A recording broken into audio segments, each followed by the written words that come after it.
Egress. I didn't till last night. I didn't get I to it. know, so I didn't. I felt hear kind it. of stupid. Same here. I'm like, oh yeah, we suck. What was what? Because we didn't really, we're like, yeah, it sounds good. Everything looks great. Well, right, I'm like, I think we get so stuck in the, like, we don't have any discretion here. I know. But- It is really true. We're kind of the rubber stamp City club. Council. We're live on YouTube now. Marie's gonna start the recording. Just a heads up. Oh, we can't say that.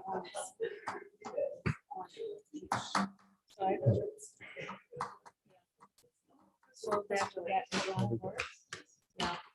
And then they were searching. Less so about that, because I think it needs to go through It's the process right- now. It's the right questions though. Oh, for sure. And there was, yes. Because it really is. I mean, I hear come May, it's like water crisis, don't water your. And then This meeting is. every over. meeting, it's, yeah, there's plenty of water. Yeah. That's You're your frustrating. So what is it? Right, but there's a difference between. Well, I know there A is, big one. but Yeah. but 130 homes that That's also a lot of aren't culinary on water. culinary right now. It's a legitimate question, Okay. but not mine to ask right now. All right, let's begin our meeting tonight. Looks like we will be excusing Dwight Whitaker Lucky guy. today. We will start by having I will lead the pledge, after which Nan will give us a prayer. Please rise with me. I pledge allegiance to the flag of the United States of America and to the republic for which it stands, one nation, under God, indivisible, with liberty and justice for all.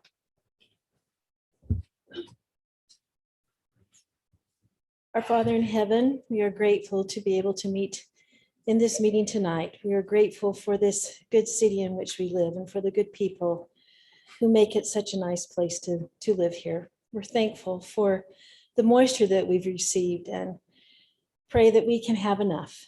We're thankful tonight that we can work together on issues in our city and pray that we can work well together, that we can be cordial, that we can think through issues in a good and steady and fair manner. We pray that we can work well together, and we're grateful for this opportunity to live in this country, grateful for the opportunity to have elections, and thankful for the people who are willing to serve. And pray now that thy Spirit will help us to have a good evening and to work well and to accomplish good things. And we say these things in the name of Jesus Christ. Amen. Amen.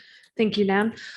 We will approve the meeting minutes from our previous meeting at a later date. Let's see, Spencer, would you give us a follow-up on issues from our previous meetings? Agenda. Oh, agenda. Let's do that. Can I get a motion? Make a motion to adopt the agenda as outlined. All right, second. Second. All in favor? Aye. All right, that passes. Okay, Spencer, now to you. Great. Yeah, so a few things from previous meetings. The first one being, I'll pull down my mask while I'm talking.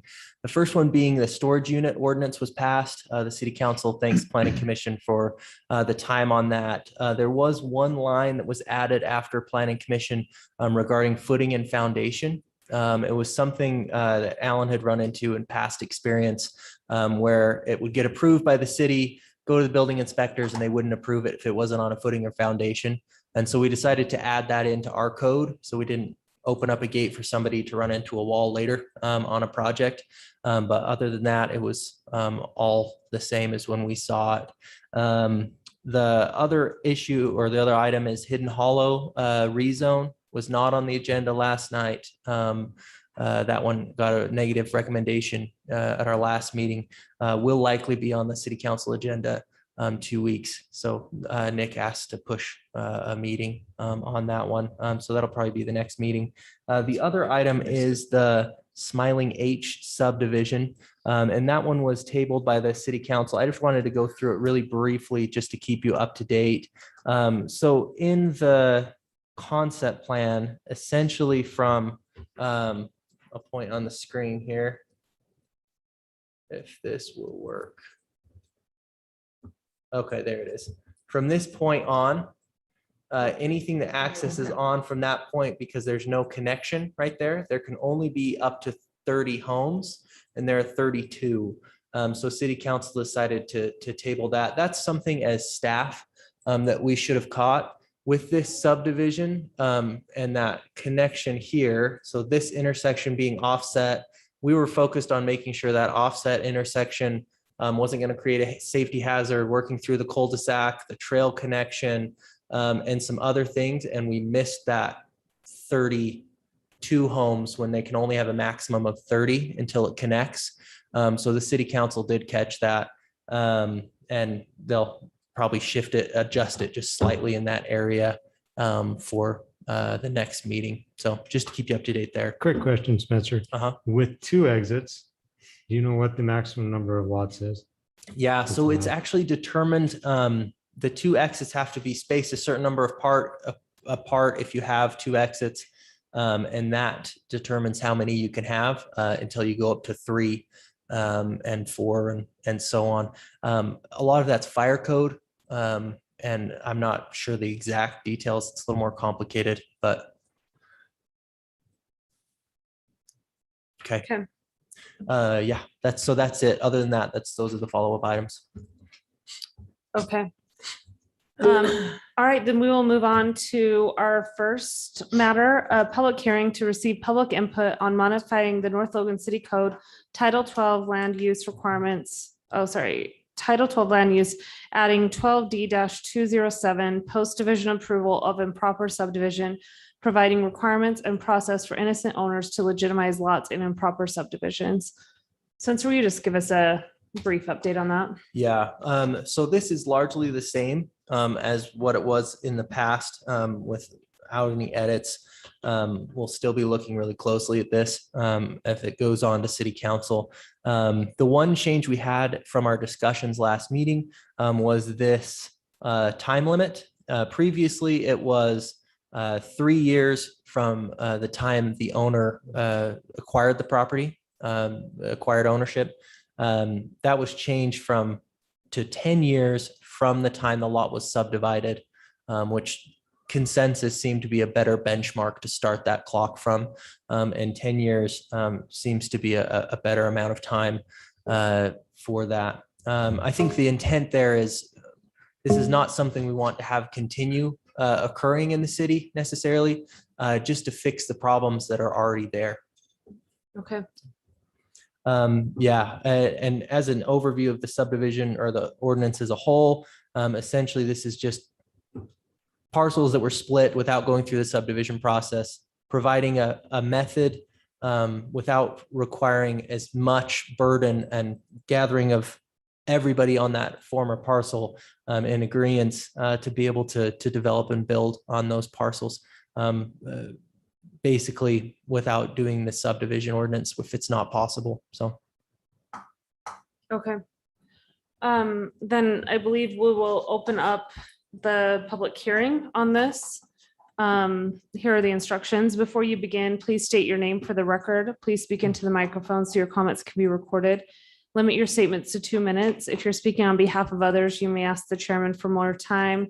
Please phrase your opinions in the form of statements, not questions. A public hearing is your opportunity to express your opinions to the planning commission, not to ask questions and expect dialogue. Address your comments to the commission, not the public. The commission may ask questions about your comments in order for them to better understand you. If you have questions or need to discuss an issue, meet with the planning commission members or appropriate city staff member before the public hearing. You may provide a written statement as your input and may read it or summarize it with the 2-minute limit. All right, with that, we'll open up the public hearing.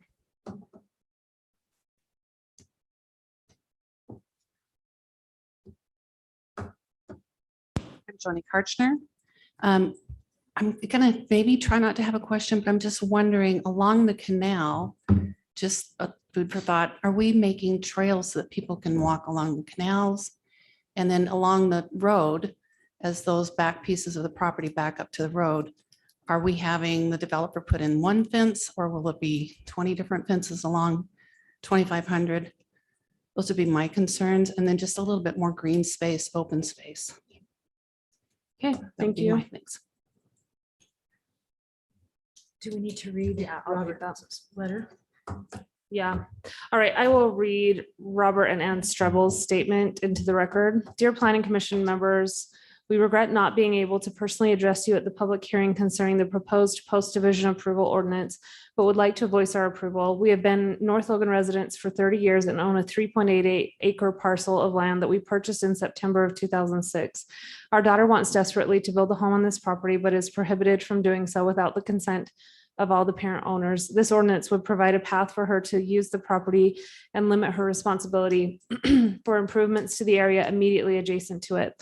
I feel the proposed requirement of prior 10-year ownership, although arbitrary, will protect the city from future abuse of its intended purpose. We know you have been considering this ordinance for several months, and since time is of the essence for our daughter, we would ask for your swift affirmative recommendation to the city council. Sincerely yours, Robert and Ann Strebel.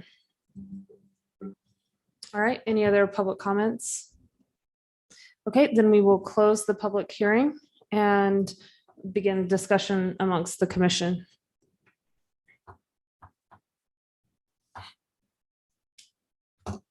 So Spencer, are you comfortable with I do see we have a kind of two-pronged approach. You have the 10-year time limit, and also there's kind of an intent aspect to it that that you can't be remuneratively or familiarly related to the party.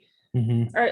Has Seth kind of signed off on this and feels confident that it's reasonable? Yeah, and I spoke with him about that specifically, just making sure that was the case. I think it can be used really productively in a lot of areas. So I do think it could be a very beneficial ordinance.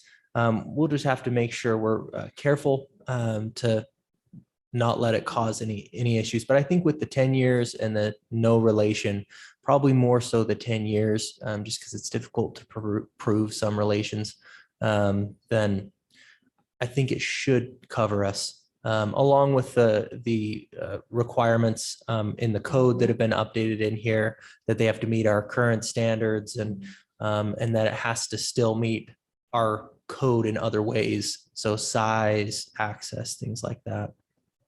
Okay, and so under this ordinance, they would have to provide curb and gutter and things like that for just their portion, right? Yeah, so the exception to that, and we've met, just to speak very, very briefly to the Strebels, because that letter was there. We've met with them and we're working through what their specific requirements would be. The only difference, the only time you'd have to pay for more than that is if you don't meet the code or land use ordinances in another way. So if you don't have access to your lot, you can't just pave a little section in front of your lot and then call it good. So if you're not on a city street, if you're, say, an interior lot and you've got a little trail or dirt lane that goes up to it, you'd have to provide that access as well as your frontage. Essentially is what that's saying. If you are on a city street, which most of the improper subdivisions are, just along a city street that just doesn't have curb, gutter, sidewalk, then they just have to do in front of their lot in that case. Okay. Anyone else have questions? Makes sense to me. We've talked about this.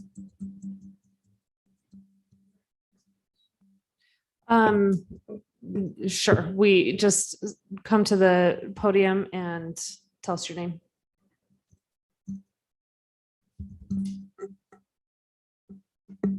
So my name is Kelly Fife. We own the property that Bob Strebel purchased.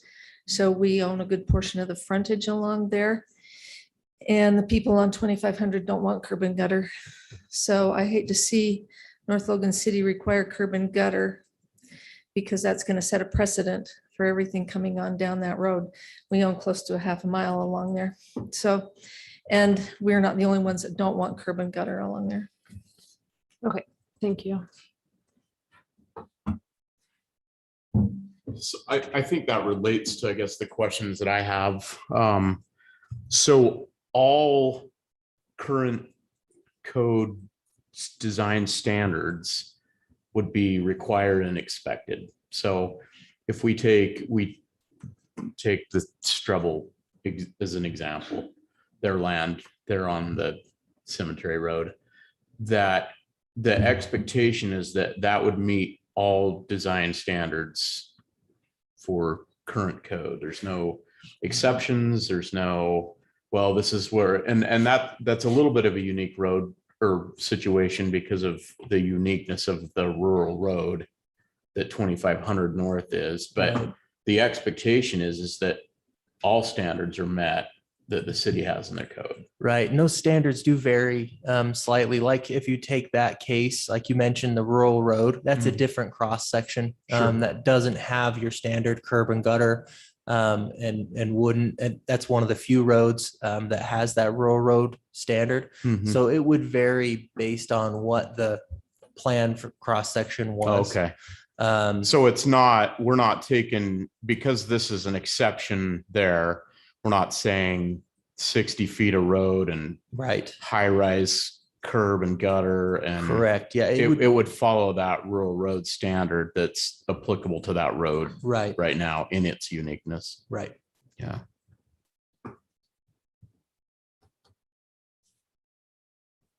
All right. Are you guys ready to move on this? I guess I just ask, I'm trying to think, I mean, right now I'm like, okay, I'm just, what other devils are in the details here? And what, is there other cities that have, I mean, how are other places dealing with this? I don't know. I don't know why I'm nervous and Well, cautious. about probably this one. because of last night, right? Like we feel like we kind of let one through that we maybe shouldn't have. So I'm feeling that as well. I don't know. Are there other jurisdictions that have done something like this? Yeah, Seth actually himself has written a few ordinances for other cities. I could have him gather a couple of the ones he's worked on. I could also look and dig through and have some examples as well. That's something I could do. A few cities have adopted similar ordinances. Well, that makes me feel comfortable that this is not Seth's first rodeo with Right. this kind of ordinance. Because I know that he's very deliberate about and has a lot of experience. Yeah. I mean, from a temperature perspective, I'm wholeheartedly supportive of the intent of this. I'm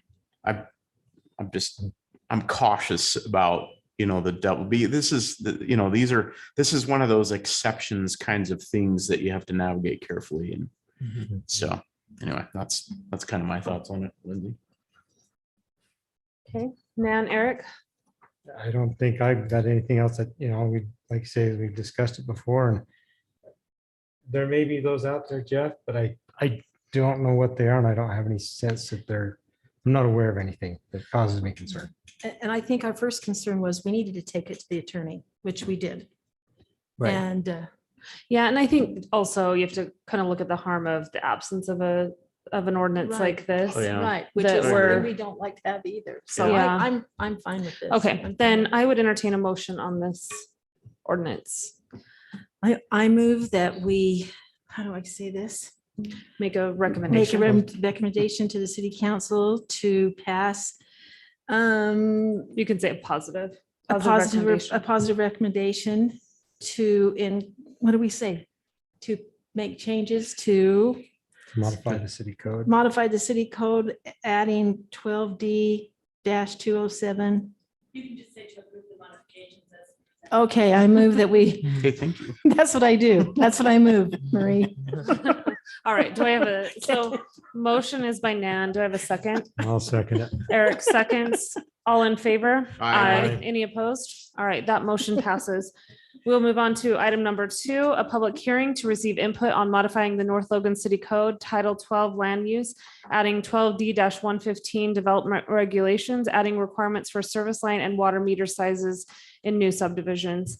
Again, Spencer, if you would just kind of refresh our recollection on this. Yes, so I will go through this. So this is something that our water department and public works department are running into with new development. So essentially, and I sat down with them since the last time we saw this to make sure the language is going to be exactly what they need for new developments.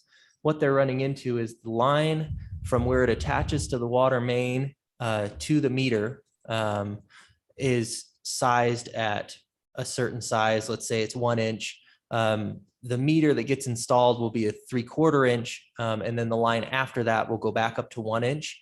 And what they're finding is they're needing to replace those meters a lot quicker than if it was a appropriately sized meter. The reason this is happening is because impact fees are based on water meter size. If they shrink that meter size and then just bump the line up after, saves on impact fees. Replacing the water meter, that's just the city after it doesn't come back to the developer. So this would essentially require the water meter to match that service line from the main line to the meter. The other thing that's put in there, and that's kind of a workaround that wasn't in the code last time we looked at it, is in multi-unit developments, multi-family developments. A lot of times they'll split, say if there's the whole development requires a 6-inch meter, they'll split it and they'll do 2 3-inch meters instead, again, because of impact fees. And what we're finding is those are also it's not providing as much. It's not what we need. And also it's a workaround for impact fees that don't express the true impact of that development on the system by splitting it up essentially. So that was added in, that it can't be split into multiple meters if it is a multifamily, has to be served on one larger meter. Okay. We will acknowledge that Dwight Whitaker is now on the Attendance. board. Yeah. Okay. All right. We will now open up the public hearing. Do I need to refresh anyone's recollection on the rules? Same rules as before. We will open up that public hearing.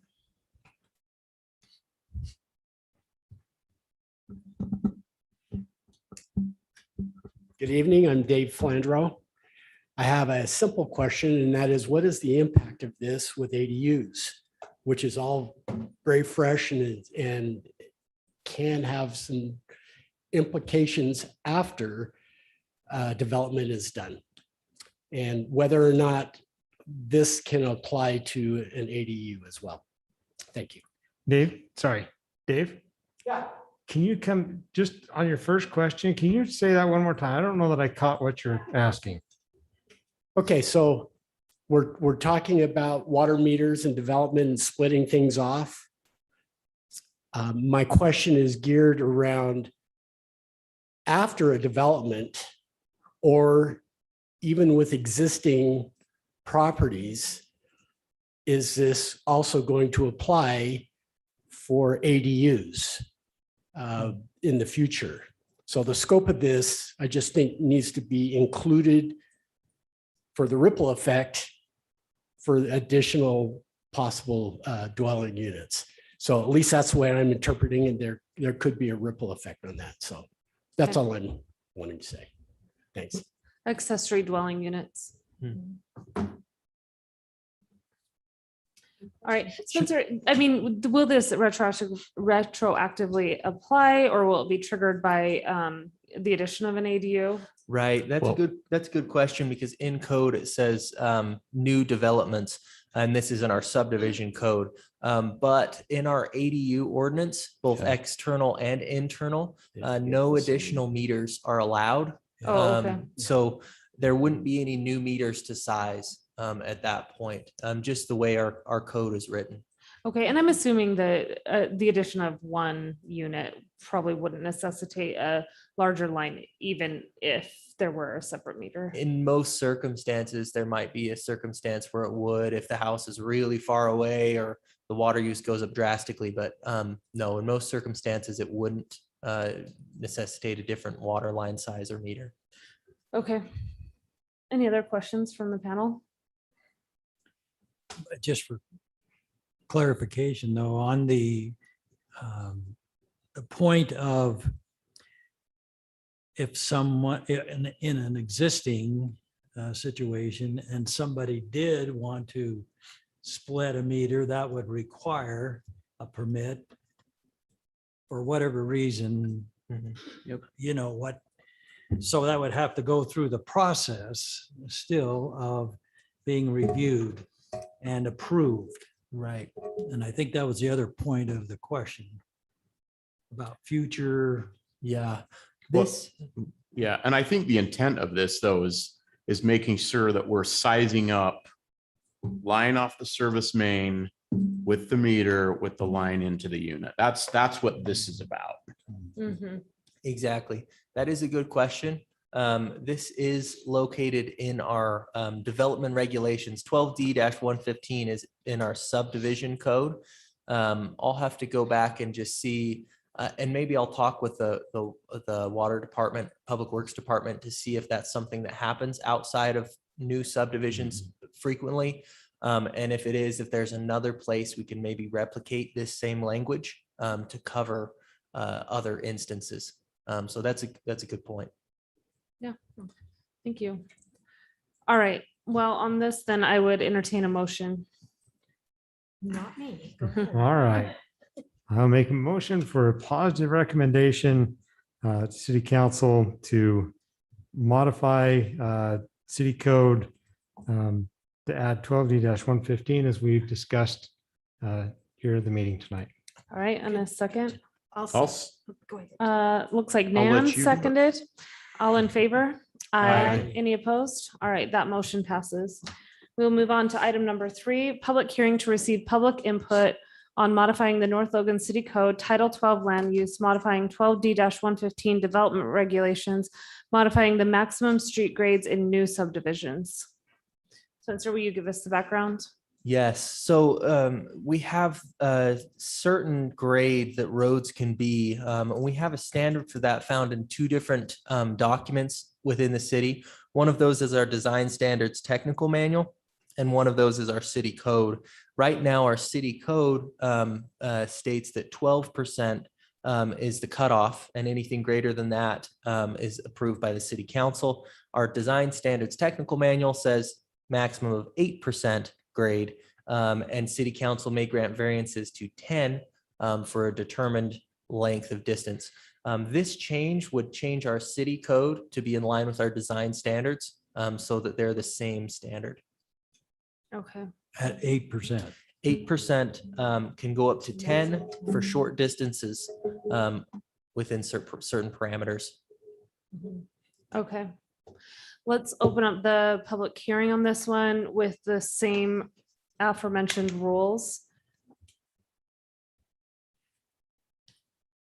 All right, seeing no public input, we will close the public hearing and open it up for discussion among the commission. So Spencer, does this pose any problems with, existing subdivisions on the hillside particularly? Does it make land unbuildable? Right.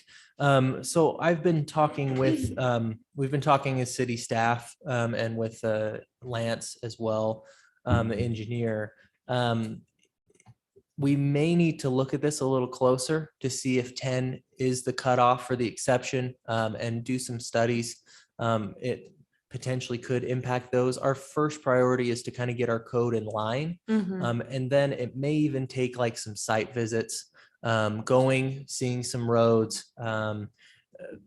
That said, 10 is pretty standard across the valley, just Okay. with the climate that we live in.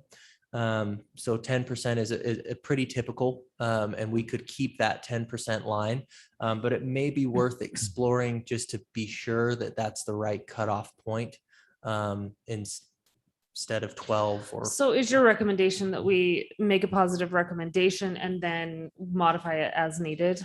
Yes, I think if we get this passed, so the code's the same in both places, we can take more time and explore it a little more in depth, just to make sure with our engineer, and potentially again, going out on site could be very helpful. Yeah, because I have some similar concerns to the first ordinance, that the absence of this modification exposes the city to some tricky situations.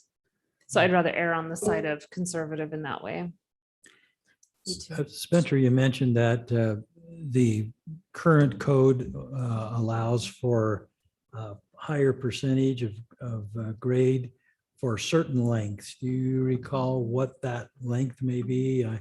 I know 3375 north, there's a certain section of that that's, I'm sure, higher than, or a higher percentage grade than Right. what we are Yeah. talking about here. The current standard in our code just says can't be greater than 12% unless approved by the city council.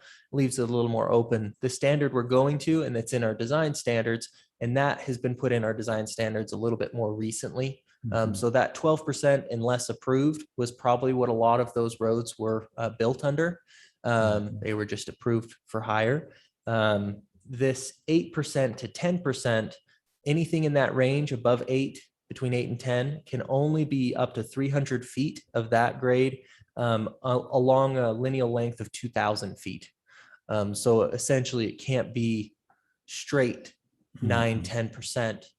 It would have to have some steps in it or turns as we go, which makes a really big difference, actually, especially for snowplows, even cars, winter roads. Even if it's not a extremely steep road, but it maintains that 10% for a long period of time, people will get sliding down that road when you get snow on it. So It's great for longboarding though. Right. So question, so we've had 12, we've got 10 in there with city council. We've got just 8 is the standard. You mentioned other places in the valley are at 10. How do we, what's the rationale for 8? right. Isn't that what the? Yeah, 8 is just the standard without any additional approval. Right, 10 was what we can go up to. right. But you indicated the other places in the valley, the 10 is kind of the standard. And I'm not sure how their code reads if 10 is the upper bound with approval sort of thing like this is. With 10 being the upper limit. Okay. And then like Spencer said, the good thing about this code, standardize everything, this is standard, but it's not the end all be all. I think we're going to get portions of our events that are unique. But the planning commission, city council are going to have to take some field trips, look at some things that may make some of the lots developable, but not put us in a situation where we have extremely unsafe roads like we have right now. I think it's a good idea to get them married up Yeah, together. you start with that baseline and. Right. You know, Causes less confusion, I think. So I'm Okay. ready to Nan, vote. are you ready to move? I'm ready to, Okay. I'm ready to have Let's give Jeff it a try. make a motion. No, I'm not going to. I will. I'll try it again. I don't have my glasses on. I would like to make a motion to make a positive recommendation to the city council that we, where are we at? Modify the C12D 150 development regulation modified to maximum street grades in new subdivisions as we have written here. All Good right. enough? Nan makes a motion. Do we have a second? Second. I believe that was Dwight. All in favor? Aye. Any opposed? Okay, that motion passes. All right, we are making good time. We will move on to discussion about a potential modification of North Logan City Code and the Design Standards Technical Manual to adjust requirements for ingress and egress in new development. Spencer, let's talk some more about this one. I know we've talked about it in the past. Yeah, and this one may be a little bit more hands-on. We can show some measurements and kind of work through this. It's just a discussion point. We will need a public hearing at a future date to take action on this. So the addition here that we have, that's the text size, not the, there we go. The addition here is that any subdivision which can't provide 2 points of ingress egress must connect to an existing road that connects, finding all my grammar errors here, to a fully constructed collector road as determined by the North Logan City Transportation Plan and a minimum of 2 places. And then we talked about having a distance there. This 2640 seems like a random number. That's 4 blocks. And that seemed to be a number that would, at least in testing a few different locations out, provide enough connectivity and not be too restrictive, but also make sure we have our ingress egress. The other addition we have here is actually in fire code. And this is regarding if there are two access points, they do have to be spaced out a certain distance. So you don't end up just, in order to get around this, you just have two connections right next to each other and say, I have two connections, so this doesn't apply. This 2640 only applies to subdivisions with a dead end, cul-de-sac at the end. They don't connect anywhere, only have one access point. So yeah, this has to do with the diagonal of the total property. It has to be at least 1/2 length of that diagonal, however big the property is. Those have to be spaced apart. That essentially just ensures that they can't be right next to each other. So just to jump over to the map now and give you an idea, and we can use just an example we're very familiar with right here. So it would be as written. The intent is from this connection point to an existing road is where you'd start your measurement. You'd measure along the center line. Right here, they hit a master plan road. So that would be 1 point. And from there, they need to hit another master plan road going along the center lines. There is a master plan road right here. So that would be, if this was constructed as written, it has to be fully constructed and connected. So as written, this doesn't meet it, but when this road goes in, it would. That would be within the 2000, the 4 blocks that we had given. And likewise, when this road is constructed, that would be within as well. So that's essentially how that code is supposed to be working and written. You measure along, you have to hit 2 collector roads. And this is, again, is only for subdivisions with only 1 access. So that first road that you counted, that was the Canyon Ridge Drive? Can you show it? Yes, Show I us can. that again? Let me pull up the transportation master plan as well. And then you can get an idea. We can also adjust this master plan and decide what roads we want to be collector roads. As is, we've got this road as a, and this section hasn't been updated. So this little segment here, I'll point to it there. This has been removed. But this essentially is the master plan road there. So as is, it's connecting just at the start there. Then here's that second master plan road that I connected to right there. So all those dashed lines are proposed. All the solid ones are completed. So Canyon Ridge Drive is actually not on that collector road. Again, we can adjust this. This is part of the general plan. We can adjust this transportation master plan if we need to. So that subdivision that we talked about, it wouldn't work with this modified code because it doesn't connect to 2 master, like completed roads. Correct. As soon as those master plan roads are completed, it would meet that intent. Before those are completed, it does not. So yeah, and that was kind of what the parameters that I was looking for was. To make sure that connection would be possible after these master plan roads are built. We don't want to leave an area stranded before the master plan roads are built, if that makes sense. And this one mentions 30 houses, is that right? Yes. So assuming that at some point the Canyon Gates 2 were to go in, and they put in that road, when does that 30 houses stop and start? So that would be from this same, and maybe I would need to specify that somewhere in the code. We'd want that to be from this same stipulation.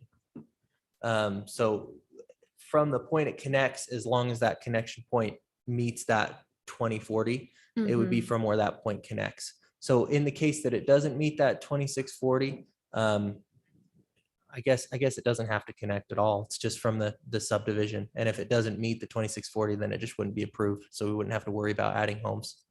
But it would be from the point of connection to an approved road. Okay. And, you know, as we were talking about the Smiling H, does this, you know, because I think I think there's a risk in creating an ordinance that applies to the bench, right? Because that's really Right. what we're looking at, is that we have this huge dead end.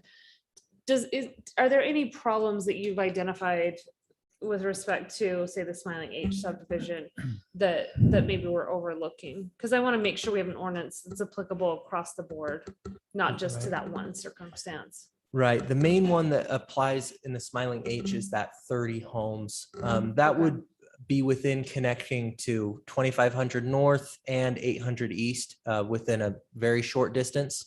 Okay. So this 2640 would not come into play for that particular subdivision. Even the 750, it would be the 30 lots in that case because of the quarter acre zoning there. Okay.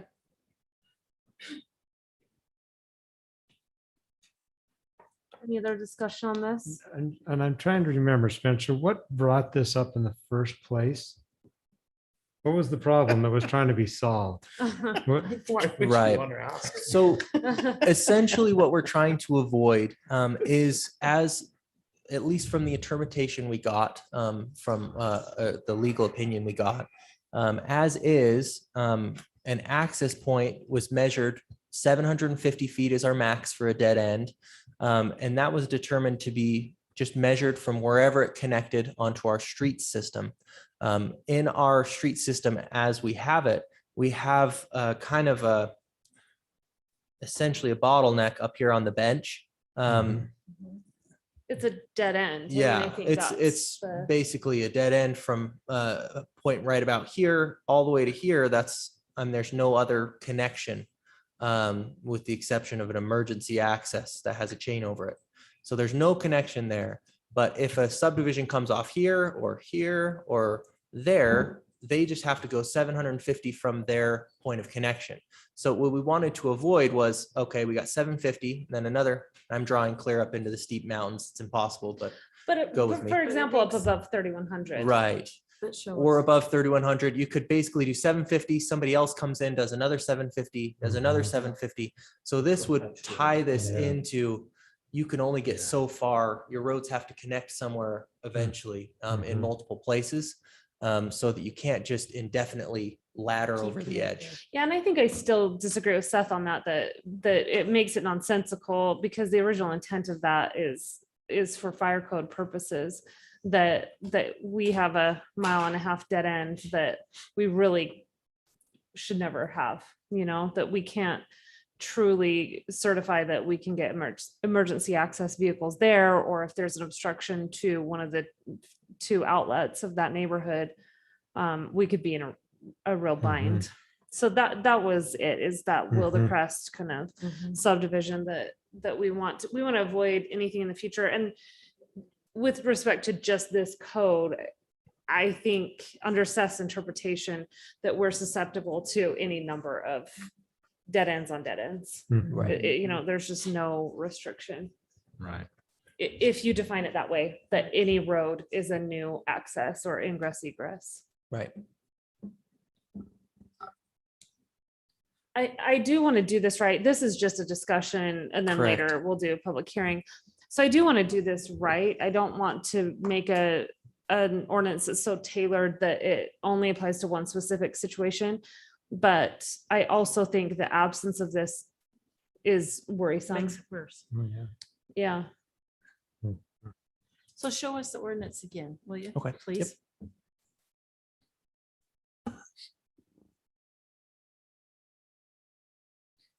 So we're only talking about dead ends Right. with this specific part. Correct. And then that test is 750 linear feet, and it's tied to collector roads. Right. And is collector roads, is that map, I have it, but is it labeled as Yes. on there as collector roads? Yep. That's our current verbiage is collector. Okay, So all those the black solid lines, black. solid and dash black, are all proposed or existing collector roads. Is this current? The, With the exception of that segment that I highlighted up yeah, right there, Yeah. yes. The rest of the roads are current. okay. What, can we get that updated so it is current, Yes. please? Awesome. What does that require to update the? We work with the county on Okay. our GIS mapping. It'll just be an email over to Carrie with the county, and he'll get that updated for us. So in the Smiling Age, the only two connector roads are 2,500 and 800 east. This is because theirs is not a dead end, then their standard is That's that right. second part of it, which is Forget about the. the 30 houses. Yeah. So we really have discussed this quite extensively, I think. So I feel comfortable with this as it is. Okay. I will verify on that distance, that 4 blocks. I want to touch base with Seth again to make sure that as is, does this accomplish what we're looking for? And with Lance, I will do that and I'll get a public hearing scheduled as soon as I have their thumbs Okay. up. Does that Lindsay. 4 blocks, does that fit We have within somebody else fire who would code? like to comment. That's a number that I couldn't find a similar piece of code for. I did it based on our situation for the most part. So that's not coming from fire code or from another city's code. I did it based on basically testing a few different places to see what would make sense. So that's a number I really will want to check with engineering, with fire, and with Seth, just to make sure that like, hey, is this a reasonable number? Is there a number that would be more reasonable or great. common? That's one thing I want to really drive home. Okay. Mr. Philandro, did you have something that you wanted to say? I just get to say the map is not current, Yes, right. Yeah. based on opinions and so forth on inaccurate information. Beware. Yep. Yeah. So we'll get that updated before we hold the public hearing. Okay. Okay. Do you need anything else from us No, on this that's- one? Okay. That's good direction. Yeah, go ahead, Johnny. I know you guys work tirelessly. I know you do too. I'm just worried. I've moved back 5 years ago. And it just seems like we're in such a hurry to make a quick decision. And I've just walked out. I've probably visited door to door at least 2,000 people. I'm compiling a lot of information and they're not happy. So I think we've got to be so careful. I'm getting involved because it's going to matter. So if somebody doesn't get involved, like you guys, we're just making decisions that, you're doing your very best. But I'm wondering if you get in the car and we all go together and maybe we bring in someone like we did when I lived in Vancouver that knows how to plan these things, that's not part of the city, not part of a planning committee, but somebody that does this and we get their opinion. We have 6 miles here. We don't have a lot of land that's left. We do, but we don't, So I just want us to be really careful and listen to the people that have voted for us and make sure we have a really good plan before we start approving things. Get in your cars, go look at these streets, see what makes sense.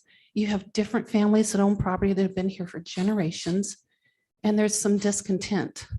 And that's not to say that you guys did it or that you purposely are doing it, but I'm just want to be that voice to say, I want to get involved because I'm listening to what my people in my neighborhood are saying, my friends, there's a big concern.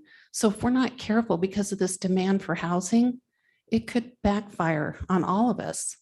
So we've got to be careful how the houses and the backyards line up on streets.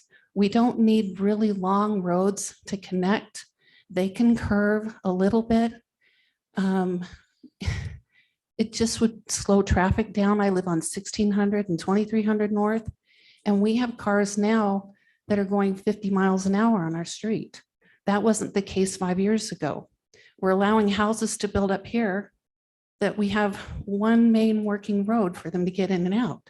So eventually it'll be egress, but right now it doesn't. So there's All right. got to be a better plan. So thanks. All right. Thank you for the input. I think just to state it for the record, this has been 5 months in the making. And Right. I think that that's actually something that really has motivated the commission to consider this, is that there's a lot of discontent about a dead end. And so it is just what it is, that we're cleaning up some messes that we didn't create. And I think that that's truly the intent behind this. So I think we're on the right path. Right, and before this is approved, it'll be, there'll be a public hearing and then Right. again, before the planning, and then it'll go to the city council. So there's Yeah, still we're plenty of on, opportunities for public input and Steps, yep. we're on concern. step probably 15 of Yeah. 20. So, Mhm. okay. If you'd like to come to the podium.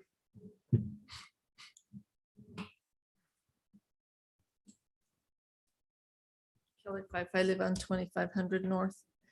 A lot of the problems that were created may have been created for you, but when you go to solve those problems, you may be stepping on a lot of toes. And that can make people really unhappy. And part of the reason there was a big change in government now was because changes needed to be made. And as far as I'm concerned, at the next election, I hope that 3 more city councilmen get voted out.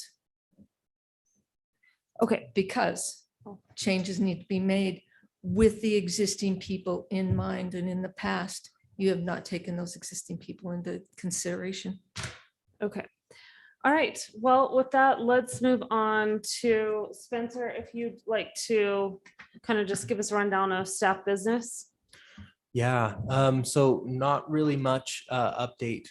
Covered most of those in the first discussion point. One thing to bring up and just to mention, pickleball courts down at Meadowview Cache Recreation Complex. Those have already been poured, several of them. They're hoping to get those finished up and surfaced here, if all goes well and weather cooperates, hopefully in November, but we'll see. So those hopefully next year will be up and running and have people playing pickleball on them all summer. So. All right. Anything from planning commissioners? So can you just remind us, what did we ultimately decide on for our December meeting? We decided to go with the 1 meeting schedule, And that's, like is city that council.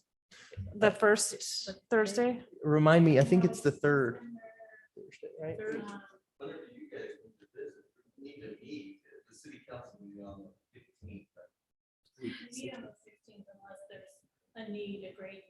Right. Was it the 16th that we said? I remember we said 1, and then if we needed to add another one, that we would. So I was just trying to refresh my recollection. We're still meeting in 2 weeks though, right? Yes. Right. Yeah, but just the November, yeah. one meeting in December. Mhm. Okay. Correct. Okay. I believe that that's all we have. I will entertain a motion to adjourn. So moved. All right, Second. Okay, all in favor? Aye. And that was Eric.